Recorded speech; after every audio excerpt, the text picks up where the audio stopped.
'Tis the season for the Hallmark Channel to show 10,000 Christmas movies. But a lot of outraged viewers threatened to boycott after the channel pulled ads from a wedding planning company called Zola that featured a same-sex marriage. Now the channel says they're willing to re-air the commercials, and Zola reps said they're in talks with them about this. I mean... Well, good for them. Yeah, it is Yeah, good. You know, good. you can disagree with same-sex marriage if you want to. That's all right. Yeah. But you can't. It's the same as if you said, well, you shouldn't show that interracial couple, or you shouldn't show those people or those people.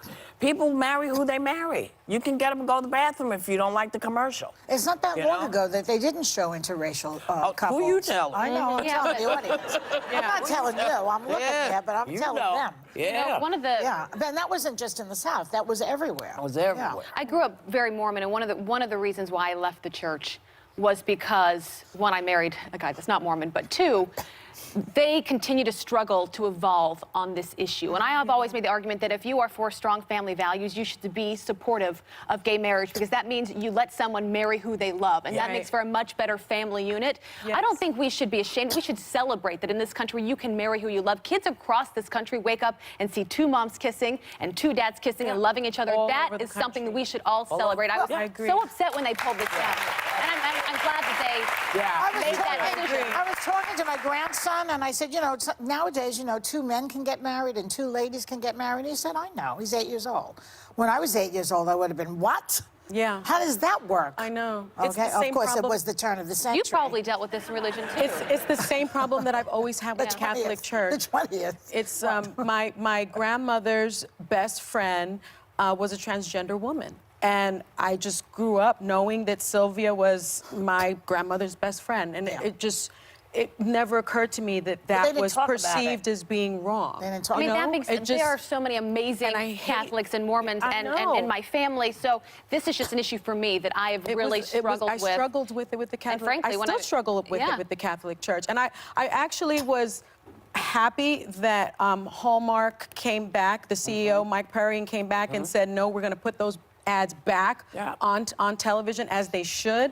But I don't understand how one group, this 1 million moms, was so I don't know, important and had so much power that they were able to get this network to pull the ads. Well, it's like what happens to us. You know, what happens to us is Megan will say something, or I'll say something, you'll say something, and 500 million people suddenly are calling that we be fired. So it's what happens. This is the thing that people want to do now. But, you know, we're human beings, and you go through stuff, you do your thing, and people marry who they love. And I'm sorry, you know, there have been so many huge fights now in the law, really, about who can adopt children. You know, people who love children want to adopt them. And you can't stop people because you don't like their life. And I don't understand why we're still having these battles, but maybe they're to reiterate how we feel as Americans about each other in our lives. Maybe this was a good battle to have Maybe this was a good one. The LGBT community has power also, which is partly why they're back.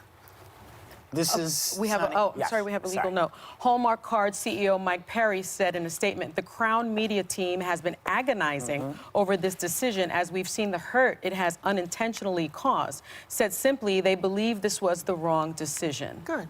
So good for them. I'm wondering, though, why was that hurt unintentional? Didn't they understand that that would be a hurtful, I don't think so. I think sometimes people make decisions not realizing that there are repercussions. They make a decision and they don't think about the real people that have to deal with what's coming.